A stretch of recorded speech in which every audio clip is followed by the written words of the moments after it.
नमस्कार। प्रसाद Bible study को स्वागत करुच्ची। मो प्रसाद।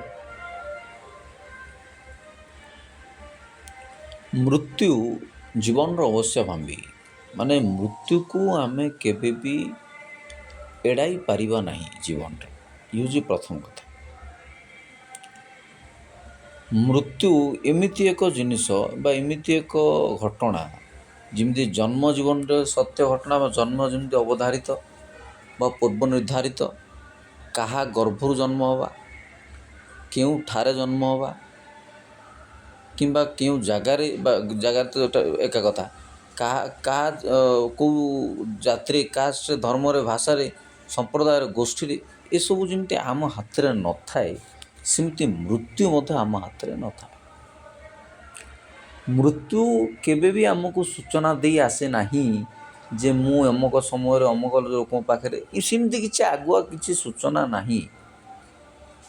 तेणु मृत्यु और जन्म जीवन एक वास्तविक सत्य घटना जहाँ मनुष्य स्वीकार करू किंबा अस्वीकार करू चाहूँ बा न चाहूँ मानु बा न मानु ताकू स्वीकार करने को पड़ो। घटना घटव ही घटव मानि नेबाकू पड़ो।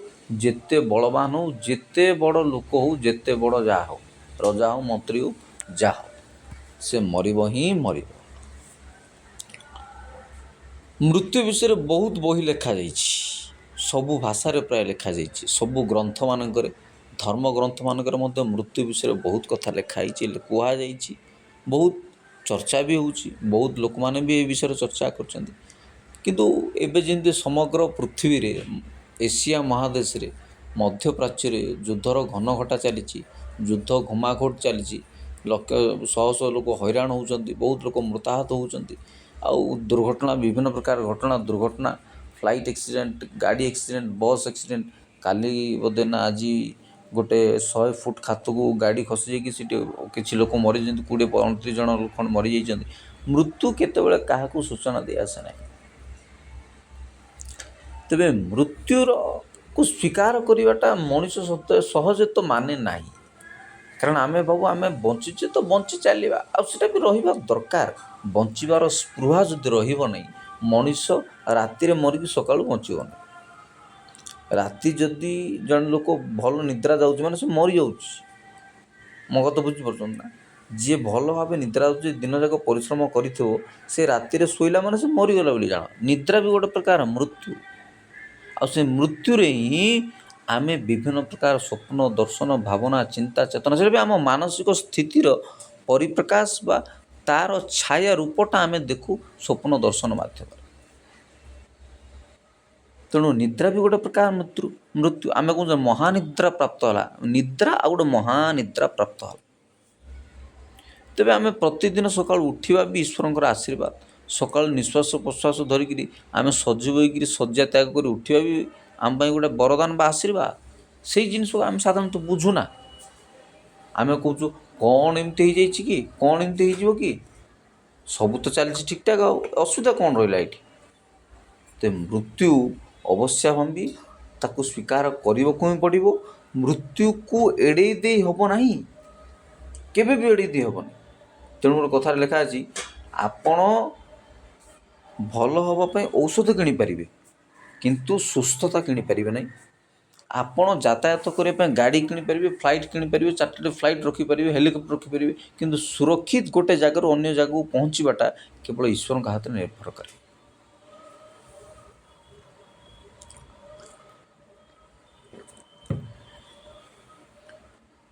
तेणु मृत्यु विषय बहुत कथा लिखाई बाइबल रे रामायण रे महाभारत रे विभिन्न गीता भागवत रे बहुत कथा लिखाई। मृत्यु जदि आमे काली मरीजा बोली भाविया आमे बचार लोक साधारणतः काली मरीजु कि कौन हबू सेमती किसी के माइंड सेमती भावना केतेबेले क्या मन न थाए। किंतु प्रकृत में बचाटा कौन जानते ना प्रकृत बचार मान हूँ आम माइंड रे यही कथा सब रखा पड़ो। आमे प्रति मुहूर्त मरुचंती तेणु आमे बंचिबा शिखिबा को पड़िबो बोली बुझिबा को पड़िबो। आमे बंचिबा जेहेतु आमे मरी जाऊ जो मुहूर्त आमे दुनिया को प्रवेश कले माँ गर्भर जात होकर से मुहूर्त आमको मृत्यु ग्रास करने आरंभ करुच्ची ବା ଆରମ୍ଭ କରିଛି ବା କରୁଛି ବା ଯାହାକୁ ପାଇଁ ହେଲେ କହିଛି ଯାଇଛି ଚାଲିଛି ଛାଡ଼ ସବୁ। ତେଣୁ ପ୍ରତି ମୁହୂର୍ତ୍ତରେ ଆମକୁ ମୃତ୍ୟୁ ଗ୍ରାସ କରୁଛି, ମୃତ୍ୟୁ ଖାଇଯାଉଛି। ଏମିତି ବି ସାଇନ୍ସ କହେ ମଣିଷର ବଡ଼ିରେ ଗୁଡ଼ାଏ ସେଲ୍ରେ ତିଆରି, ସେ ସେଲ୍ ପ୍ରତି ମୁହୂର୍ତ୍ତରେ ବୁଢ଼ା ହେଇଯାଉଛି କିମ୍ବା ସେ ସେଲ୍ ଗୁଡ଼ା ଡେଡ୍ ହେଇଯାଉଛନ୍ତି, କିଛି ନ୍ୟୁ ସେଲ୍ ତିଆରି ହେଉଛି, କିଛି ପୁରୁଣା ସେଲ୍ ଡେଡ୍ ହେଉଛନ୍ତି। ଏ ନ୍ୟୁ ଆଉ ଓଲ୍ଡର ପ୍ରକ୍ରିୟା ମାଧ୍ୟମରେ ଏଜିଂ ପ୍ରୋସେସ୍ଟା ଆମ ଶରୀରରେ ହେଉଛି, ଏଜିଂ ପ୍ରୋସେସ୍ ଯାହା କହୁଛେ ବୟସ ବୃଦ୍ଧି। ଆଉ ସମୟଟା ସମସ୍ତଙ୍କ ପାଇଁ ସୀମିତ ବୋଲିକିରି କୁହାଯାଏ, ସମୟଟା ସମସ୍ତଙ୍କ ପାଇଁ ସୀମିତ। ବାଇବେଲରେ ଯେମିତି କୁହାହେଲା କାହା ପାଇଁ 70 ବର୍ଷ 60 ବର୍ଷ 80 ବର୍ଷ ସେମିତି, କିଏ 150 ବର୍ଷ 200 ବର୍ଷ ବଞ୍ଚିବ ନାହିଁ। ମେଡ଼ିକାଲ ସାଇନ୍ସ ଯେତେ ଫାଷ୍ଟ ଗଲେ ବି, ଯେତେ ଆଗକୁ ଗଲେ ବି, ଯେତେ ମେଡ଼ିକାଲ ସାଇନ୍ସର ଆଡ଼ଭାନ୍ସ ହେଲେ ବି ବଞ୍ଚିବାର ବା ସମୟର ଗୋଟେ ସୀମିତତା ଅଛି, ଟାଇମ୍ ଲିମିଟ୍ ଗୋଟେ ଅଛି। ଅନଲିମିଟେଡ଼ ଟାଇମ୍ ଆପଣ ନୁହଁ। ଜୀବନର ଅର୍ଥ ହେଉଛି ସମୟ, ସମୟର ଅର୍ଥ ହେଉଛି ଜୀବନ। ଆପଣ ଯଦି ଜଣକୁ ସମୟ ଦେଉଛନ୍ତି then you are giving life to him, life itself ଆପଣ ଦେଉଛନ୍ତି ତାକୁ। ତେଣୁ ସମୟ ଆଉ ଜୀବନ ଏକା ଏକା କ'ଣ ଯେ ସମାନାର୍ଥୀ ଶବ୍ଦ, ସିନୋନିମ୍। ଟାଇମ୍ ଆଉ ଲାଇଫ୍ ଇଜ୍ ସିନୋନିମ୍, ଏକ ଶବ୍ଦ। ତେଣୁ ଆପଣ ଯେତେ ବୟସ ବଞ୍ଚିଲେ ସେତିକି ଜୀବନ ଆପଣ ବଞ୍ଚିଲେ, ପୁଣି ଆପଣ ବେକ୍ କରିପାରିବେ ନାହିଁ। ସମୟ ଆଉ ଜୀବନ, ତେଣୁ ଏ ନିଦ୍ରା, ଜୀବନ ଆଉ ସମୟ, ମୁଁ ପୁଣି ଫେରୁଛି ସେଇ ଟପିକ୍କୁ, ବଞ୍ଚିବା। ଆମେ ପ୍ରତି ମୁହୂର୍ତ୍ତରେ ମୃତ୍ୟୁ ଆମକୁ ଗ୍ରାସ କରିଯାଉଛି, ତେଣୁ ଆମେ ବଞ୍ଚିବା ଶିଖିବା ଦରକାର। ବଞ୍ଚିବା ଶିଖିବା ଏକ କଳା। ମୁଁ ଯେମିତି କହେ ବଞ୍ଚିବା ଏକ କଳା, ଯାହା ପାଇଁ ଯେମିତି କଳା। ଆମେ କାହାକୁ କାହା ସହିତ ତୁଳନା କରିପାରିବା ନାହିଁ। ସେ ଧନୀ ଲୋକ, ତା ଲାଇଫ୍ ଗୋଟେ ଲକ୍ଜରିୟସ୍ ଲାଇଫ୍, ତେଣୁ ସେ ଗୋଟେ ଜୀବନ ବଞ୍ଚୁ, ସେମିତି ନାହିଁ। ତେଣୁ ଗୋଟେ ଛୋଟିଆ ଚାଷୀଟେ ବି ଦିନ ଯାକ ବିଲରେ କି ଜମିରେ ଖଟିକି ରାତିରେ ପଖାଳ ଗଣ୍ଡେ ଖାଇକି ଯାଉ ଗଣ୍ଡେ ତୋରାଣି ଗଣ୍ଡେ ପିଇକି ଖଟିଆ ଲଗି ଦାଣ୍ଡ ଦୁଆରେ ଭଲ ଶାନ୍ତିରେ ଶୋଇଯାଇପାରିବ, ଯେଉଁଟାକି ଏକ ମହରଗ ଲକ୍ଜରିୟସ୍ ଲାଇଫ୍ରେ ଶାନ୍ତିର ନିଦ୍ରା ମଧ୍ୟ ଥାଇ ନପାରେ, ଯେଉଁଥିପାଇଁ ପିଲ୍ ନେବାକୁ ପଡ଼ୁଥାଇପାରେ, କିଏ ଟ୍ୟାବଲେଟ୍ ନେବାକୁ ପଡ଼ୁଥାଇପାରେ ନିଦ ପାଇଁ। ତେଣୁ ଏହା କୁହାଯାଇପାରେ ସୁଖର ନିଦ୍ରା କିଣାଯାଇ ନପାରେ, ମାନସିକ ସ୍ୱାସ୍ଥ୍ୟ କିଣାଯାଇ ନପାରେ, କେଉଁଠି ବିକ୍ରି ହେଉନାହିଁ ସିଏ। ହଁ, ମାନସିକ ସ୍ୱାସ୍ଥ୍ୟର ଇମ୍ପ୍ରୁଭମେଣ୍ଟ ପାଇଁ ଆପଣ ନଲେଜ୍ ଗେନ୍ କରିପାରିବେ, ଆତ୍ମିକ ଜ୍ଞାନର ଆବଶ୍ୟକତା, ମାନସିକ ସ୍ୱାସ୍ଥ୍ୟର ଚେତନାର ବିକାଶଟା ହିଁ ସବୁଠୁ ବଡ଼ କଥା। ପ୍ରତି ମୁହୂର୍ତ୍ତରେ ଆମକୁ ମୃତ୍ୟୁ ଗ୍ରାସ କରିଯାଉଛି। ତେଣୁ ମୃତ୍ୟୁକୁ ଆମେ ଏଡ଼ାଇ ଯେତେବେଳେ ପାରିବା ନାହିଁ, ଆମେ ଏମିତି ଚେଷ୍ଟା କରିବା ଯେମିତି ଆମେ ଉତ୍ତମ ଜୀବନଯାପନ କରିକି ଜୀବନକୁ ଉପଭୋଗ କରିବା। ଉପଭୋଗର ଅର୍ଥ ଆଜିକାଲି ସମସ୍ତେ 99% ଲୋକ ଭୁଲ ହିଁ ବୁଝନ୍ତି। ଉପଭୋଗର ଅର୍ଥ ପ୍ରାଚୁର୍ଯ୍ୟତା, ସମ୍ପତ୍ତି, ଉପଭୋଗ, ସେକ୍ସୁଆଲିଟି, ଯୌନ ଜୀବନର ଉପଭୋଗ, ଜୀବନଶୈଳୀ। ହଁ, ସବୁ ଦରକାର, ଜୀବନର ସବୁ ଦରକାର। Sex is also part of life. ସେକ୍ସକୁ ଆପଣ ଏଭଏଡ଼୍ କରିପାରିବେନି। ଜନ୍ମ ଗୋଟେ ପ୍ରତିଟି ମଣିଷର ଗୋଟେ ସେକ୍ସ ଅଛି, ସେକ୍ସୁଆଲ୍ ଡିଜାୟାର ଅଛି। Everyone is that sexual desire ଅଛି, ଇଣ୍ଟରେଷ୍ଟ ଅଛି, ଆଗ୍ରହ ଅଛି। ତେଣୁ ତାକୁ ଆଉ କାଟି ତ ହେବନି, କି ତାକୁ ଦବେଇକି ବି ରଖି ହେବନି, କି ତାକୁ କ'ଣ ଯେ ନାହିଁ ବୋଲି କାଟି ମନା ବି କରିହେବନି। ସେମିତି କିଛି ନାହିଁ, ସମସ୍ତଙ୍କର ସେକ୍ସୁଆଲ୍ ଡିଜାୟାର ଅଛି, ପୁରୁଷ ସ୍ତ୍ରୀ ସମସ୍ତଙ୍କର। ତେଣୁ ସବୁ ଜିନିଷ ଭିତରେ ବି ଆମକୁ ଗୋଟେ ଜୀବନ ବଞ୍ଚିବାର କଳା ଶିଖିବାକୁ ପଡ଼ିବ, ପୁଣି କଳା ରାସ୍ତା ବାହାର କରିବାକୁ ପଡ଼ିବ। କାରଣ ସମସ୍ତଙ୍କ ଜୀବନର ଅଭାବ ଅଛି, ଅନାଟନ ଅଛି, ଅସୁବିଧା ଅଛି, ସମସ୍ୟା ସେଇମାନଙ୍କର ନାହିଁ ଯେଉଁମାନେ ମାଟି ତଳେ 6 ଫୁଟ ତଳେ ଗଭୀର ଭିତରୁ ପଶିଯାଆନ୍ତି। ଆଜି ନହେଲେ କାଲିକି, କାଲି ନହେଲେ ପରଦିନ, 100 ବର୍ଷ ତଳେ କି କାଲିକି ପରଦିନ, କି ବର୍ଷ ତଳେ କି କାଲି, ଯିଏ ବି ଆଜି ବି ଏଇ ମୁହୂର୍ତ୍ତରୁ କି ପର ମୁହୂର୍ତ୍ତରୁ କି ତା ପୂର୍ବ ମୁହୂର୍ତ୍ତରୁ ଯିଏ ବି 6 ଫୁଟ ଗଭୀରକୁ ପଶିଯାଏ, ମାନେ ତଳକୁ ପଶିଯାଏ, ଚାଲିଯାଏ, ସିଏ ହିଁ ସମସ୍ୟାରୁ ମୁକ୍ତ ବୋଲିକିରି କହିବେ। ନହେଲେ ସମସ୍ତଙ୍କ ଜୀବନର ସମସ୍ୟା ଅଛି, ଖାଇବାର, ପିନ୍ଧିବାର, ଚାଲିବାର, ପଢ଼ିବାର। ସମସ୍ତଙ୍କ ଜୀବନରେ, ବୈବାହିକ ଜୀବନରେ, ପାରିବାରିକ ଜୀବନରେ, ବ୍ୟକ୍ତିଗତ ଜୀବନରେ, ମାଣ୍ଡଳିକ ଜୀବନରେ, ଜାଗତିକ ଜୀବନରେ, ସାଂସାରିକ ଜୀବନରେ, କ'ଣ ଯେ ବୈବାହିକ ଜୀବନରେ, ସାମାଜିକ ଜୀବନରେ, ଆମେ ନିଜର ବୃତ୍ତିଗତ ଜୀବନ, ସମସ୍ତଙ୍କ ଜୀବନରେ ସମସ୍ୟା ଅଛି। ସେ ସମସ୍ୟାରୁ କିଏ ଉଠି ଯାଇପାରିବ। ତେଣୁ ଗୋଟେ କଥା ମୁଁ କେଉଁଠି ପଢ଼ିଛି, ମଣିଷ କୋକେଇରେ ଶୋଇବା ପର୍ଯ୍ୟନ୍ତ ତାକୁ ସମସ୍ୟା ଲାଗି ରହିଥାଏ। କୋକେଇରେ ଶୋଇବ, ସିଏ ମରିବା ପାଇଁ କୋକେଇରେ ସବୁ ବୁହା ହେବା ପର୍ଯ୍ୟନ୍ତ ସମସ୍ୟା ଲାଗିଥିବ। ଆରେ ତା ପୁଅ ଆସିଲାନି, ତାର ଇଏ ନାହିଁ, ତାର ସିଏ ନାହିଁ।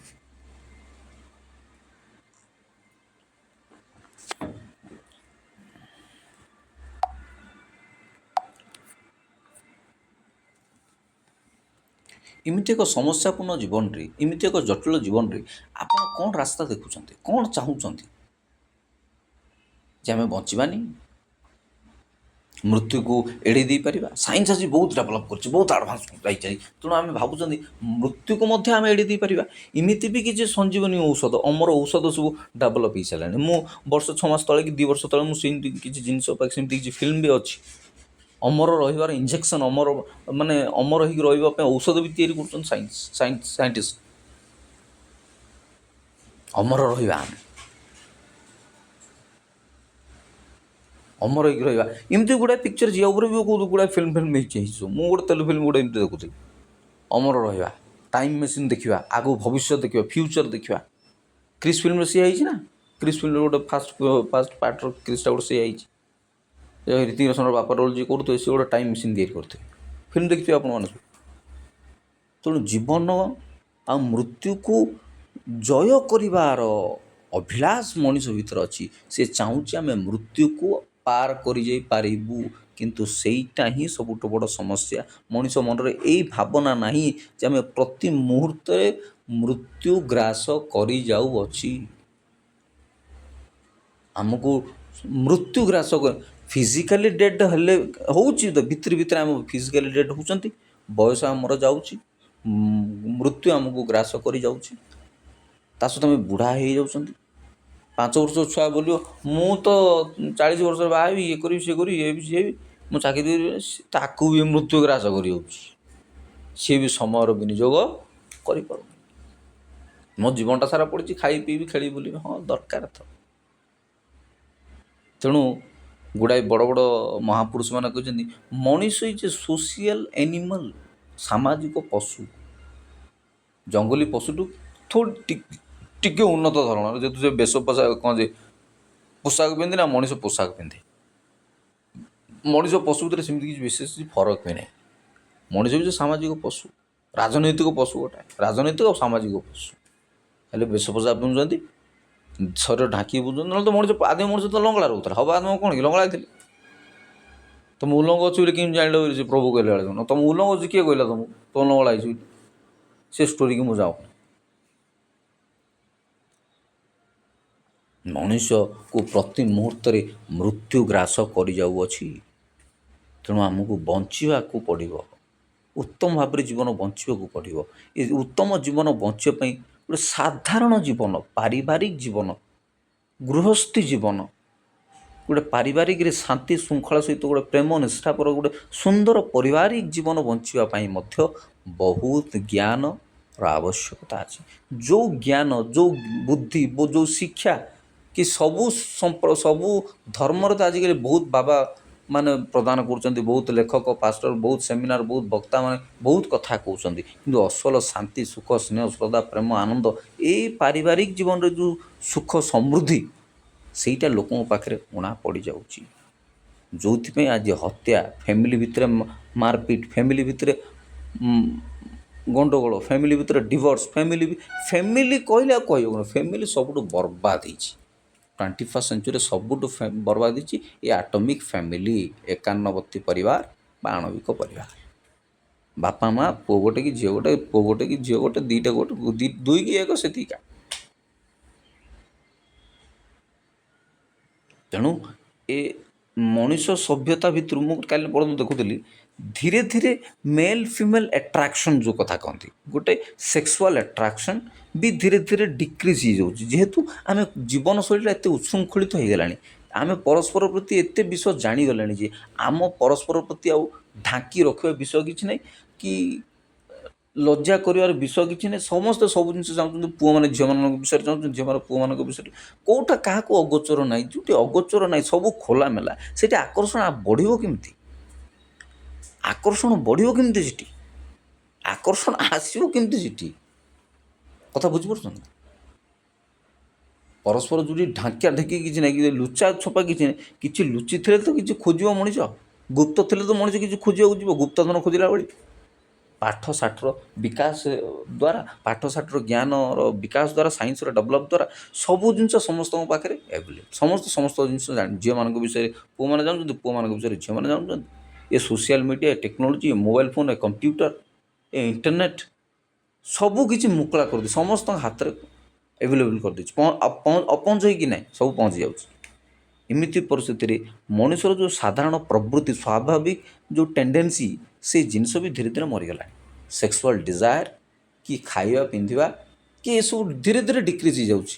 କି ଭଲ ଜୀବନ ବଞ୍ଚିବା, ଖାଲି ଗୋଟେ ଅୟସ ଆରାମ କରିବା, ଗୋଟେ ଆଳସ୍ୟ ବୋଧ, ଆଉ ଗୋଟେ କ'ଣ ସେଇଟା କର୍ମହୀନ ଗୋଟେ ଆଳସ୍ୟ କର୍ମହୀନ ଜୀବନ ମଣିଷ ଆମେ ବଞ୍ଚୁଛନ୍ତି। କାହା ପାଖରେ କାମ କରିବାକୁ ସ୍ପୃହା ନାହିଁ। ଜୀବନ ବଞ୍ଚିବାର ଆଗ୍ରହ ଆଉ ସ୍ପୃହା, ଏ ଶବ୍ଦ ଦୁଇଟା ଆପଣଙ୍କୁ ବୁଝିବାକୁ ପଡ଼ିବ। ମଣିଷ ମନରେ ନା ସ୍ପୃହା ଅଛି ନା ଆଗ୍ରହ ଅଛି।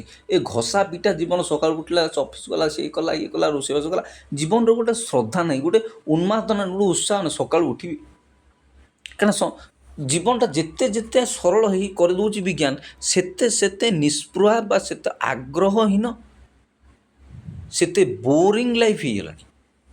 କୌଣସି ଜିନିଷ କରିବାର କଷ୍ଟ ଆମେ କରୁନାହାନ୍ତି। ଘରୁ ନେଇକରି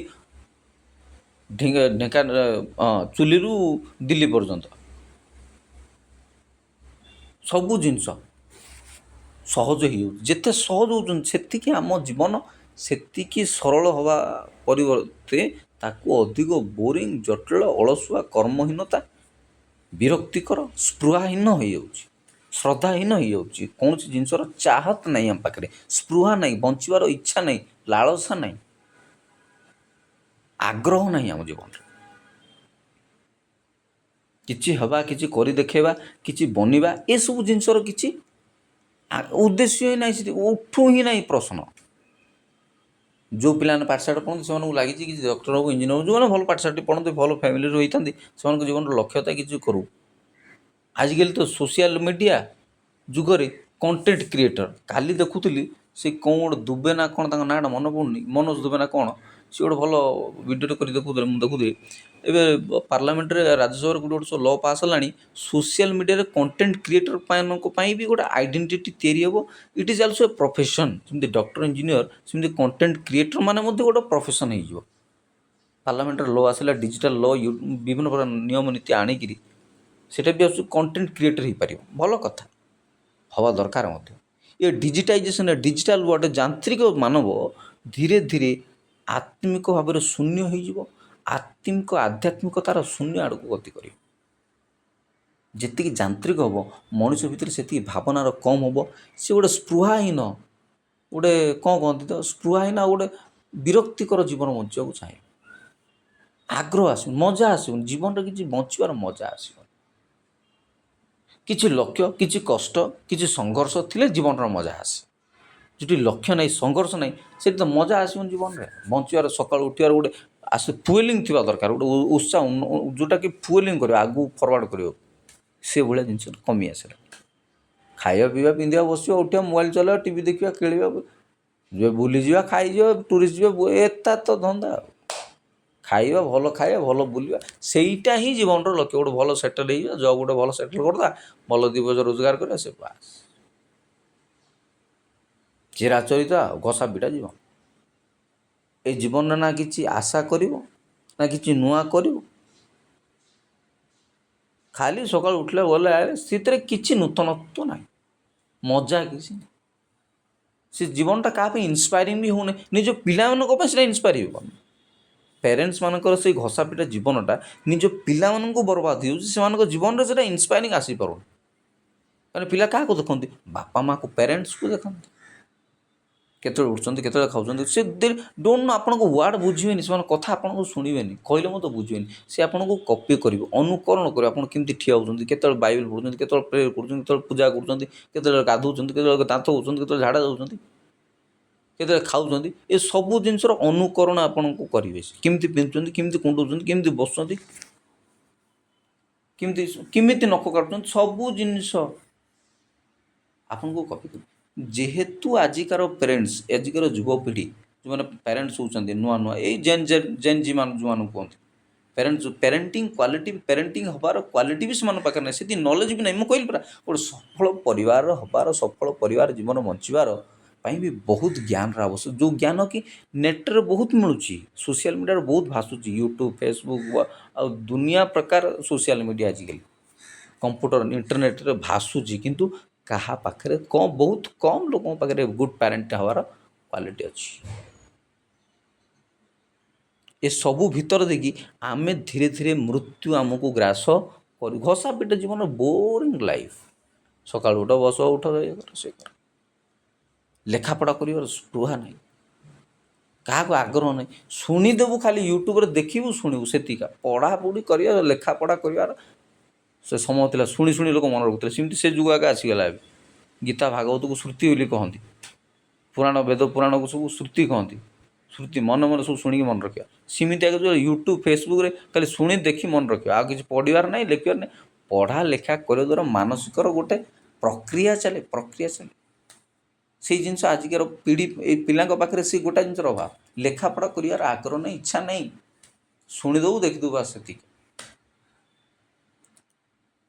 ଏମିତିରେ ଜୀବନକୁ ଆମେ ନଷ୍ଟ କରୁଛନ୍ତି, ଅଟୋମେଟିକାଲି ଲାଇଫ୍ ନଷ୍ଟ ହେଇଯାଉଛି, ସମୟ ନଷ୍ଟ ହେଇଯାଉଛି, ଆଉ ମୃତ୍ୟୁ ଆମକୁ ଗ୍ରାସ କରୁଛି। ମାନସିକ ବିଷାଦ, ଡିପ୍ରେସନ୍, ମୃତ୍ୟୁ ଆମକୁ ଗ୍ରାସ କରୁଛି, ଯେଉଁଥିରେ ଉତ୍ସାହ ନାହିଁ, ଯେଉଁଥିରେ ଏକ୍ସାଇଟମେଣ୍ଟ ନାହିଁ, କିଛି କରିବା, କିଛି ନୂଆ ଶିଖିବା। ସେ କଥା 3 ଇଡ଼ିୟଟ୍ରେ କହନ୍ତି ନା, ସେ ଆମିର ଖାନ, ଚलो आज कुछ नया सीखते हैं, कुछ नया जानते हैं, କ'ଣ ଆଜି ନୂଆ ଶିଖିବା।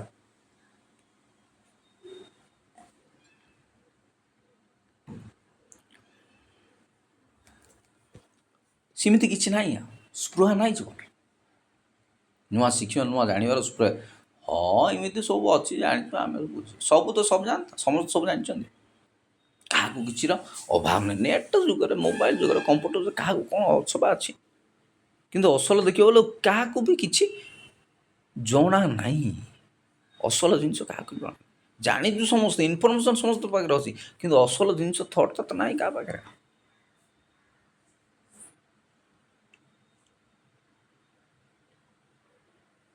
ଏମିତିରେ ମୃତ୍ୟୁ ଆମକୁ ଗ୍ରାସ କରୁଛି।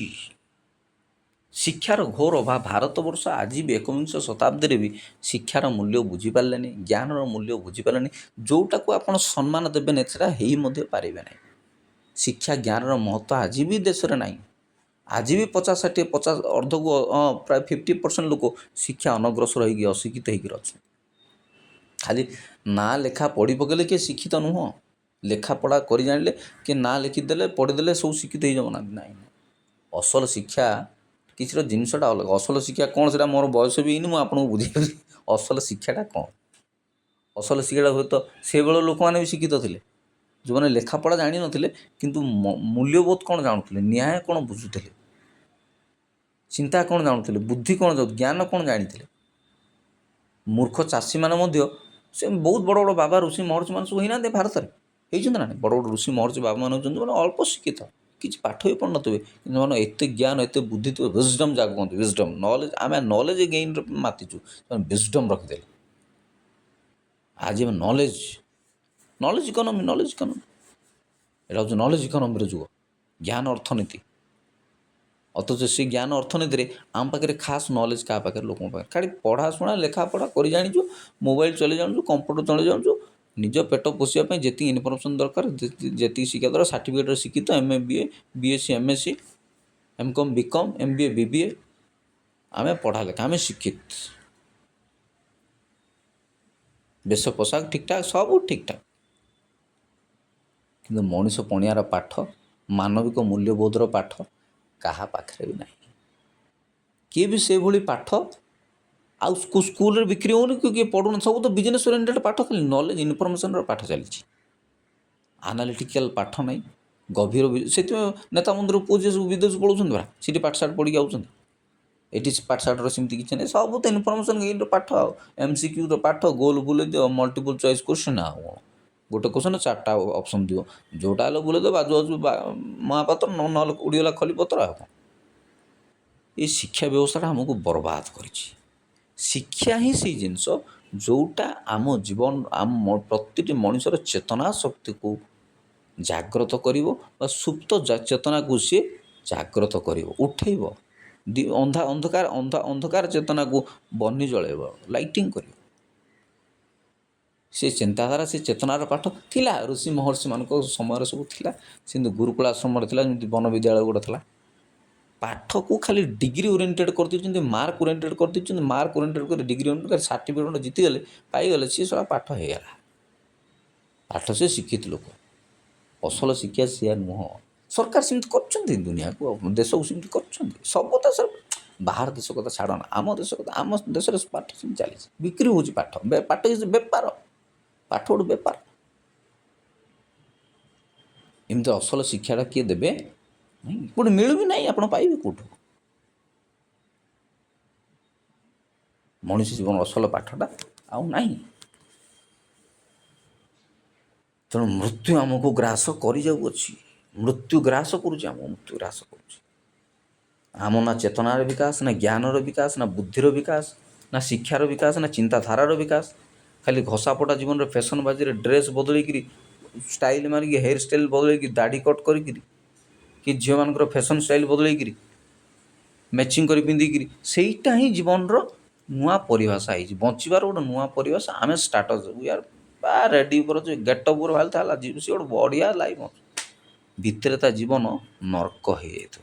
ମୋରାଲ୍ କିଛି ନାହିଁ, ମୋରାଲ୍ ଟିକେ, ମୂଲ୍ୟବୋଧ ଜୀବନରେ କିଛି ନାହିଁ, ତା ବିଚାରଧାରା କିଛି ନାହିଁ। ଖାଲି ପୋତି ହେଇକିରି, ମୁହଁରେ ପାଉଡ଼ର ପୋତି ହେଇକିରି, ଲିପଷ୍ଟିକ୍ ମାରିକିରି, ହେୟାର କଟ୍ କରିକିରି, ଜୁତା ମାରିକି, ଗେଟଅପ୍ ପକେଇକିରି, ଚଷମା ଲଗେଇ, ଗଗଲ୍ସ ଲଗେଇ ଖାଲି ବୁଲିବାଟା। ତେଣୁ ମୃତ୍ୟୁ ଆମକୁ ଗ୍ରାସ କରିଯାଉଛି। ଏତେ ସବୁ ଗମ୍ଭୀର କଥା ଆଉ କ'ଣ କହିବି? ଯେତେ କହିଲେ ବି ଏଥିରେ କମ୍ ହେବ।